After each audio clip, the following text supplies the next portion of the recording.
there's music, there's art, and then there's healing, trauma, self-development, spirituality. And I think you're into both very strongly. How come? Maybe you can, like, it's lovely to see how we become what we become. So what put you on your path and how did life invite you to what you're doing today?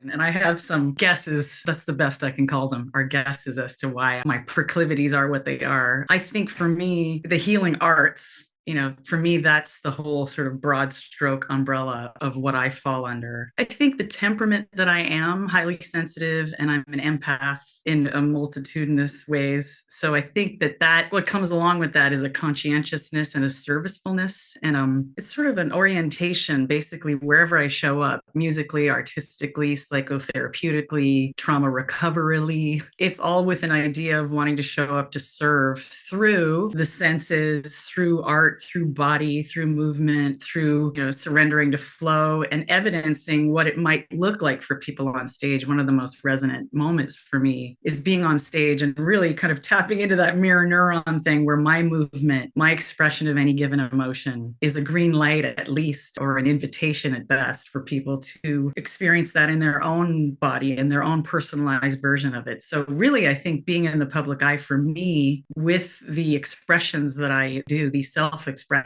in so many ways, it's indulgent for me, but at the same time, it's an invitation for people as well. So I don't know if that answers your question, but might touch on it. Yeah, and of course it touches. Tell me a little bit more about how you experience highly sensitive empath. How is life as an empath? I think many people that might be listening here can resonate maybe because they might have a similar inclination. Tell me a little bit, how is that and how does that work with being so much in the public eye? I mean, you're so exposed. Many people that are so sensitive, they try to kind of find their own safe corner. And maybe you can speak a bit to them. Basically, I see it as the large part of the bell shape is extroversion, masculinity. We still live in a patriarchal context. So, basically the messaging to those of us who are on the small part of the bell-shaped curve, those of us who are sensitive, empathic, introverted, certain numbers on the Enneagram, it's like basically the messaging that I got and was unconscious and sort of drove a lot of my choices through life was, how can I pretend to be extroverted? How can I function well in a world that seems almost foreign to me? And I used to watch people who had a temperament different than mine and wish that I could be like that at first. Now I see being an empath and being highly sensitive as a sweet superpower. But I do love the big part of the bell-shaped curve. I love the mainstream. So I'm sort of besotted with it. So I'll be inside of it and I have to be responsible for this body and the speed with which the current of the transmission of life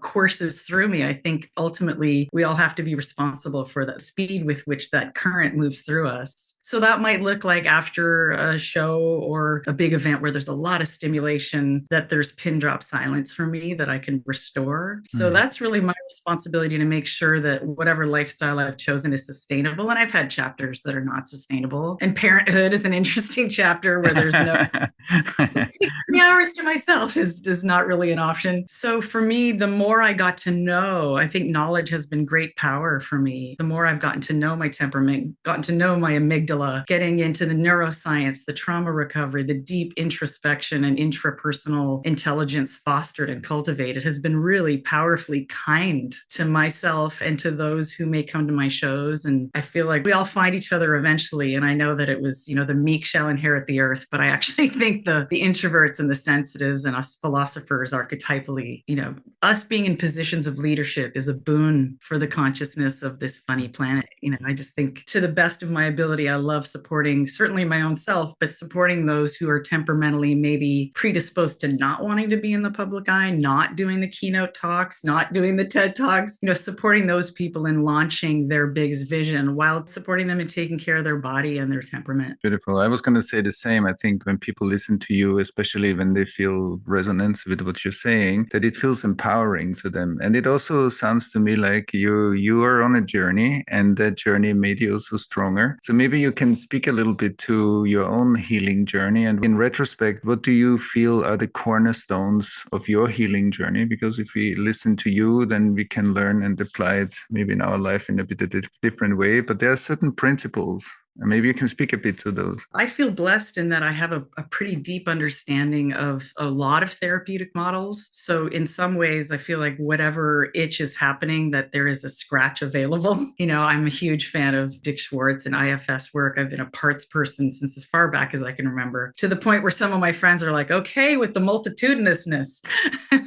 We want the singularity. I'm like, okay, I'll give you my overarching part. We'll speak with you. But I have a lot of abundance in terms of whether it's intellectual, sensual, somatic, feelings. There's just intrapersonal inquiry has been my way of life always. So as often as I can be silent is a key piece. And then also knowing what my priorities are and values. So for me, there's the top three. First one is connection, and it's triadic. So connection with spirit in whatever way that shows up for me. It's often shamanism or just silence. And then interpersonal, so relational, marriage, dating, friendships, colleagueships, how to find the grace inside of the humanity of those interactions. It's life and a macrocosmic service. It's interpersonal. And then intrapersonal is a big deal. I know how scary it can be to go within, and especially if that internal interiority has been terrifying. My son was maybe 6 years old. He's 12 now. And I remember at one point he was feeling a lot of feelings. And I asked him, what's going on in there? And he said, there's a lot going on in here, Mommy. It's scary, and I said, well,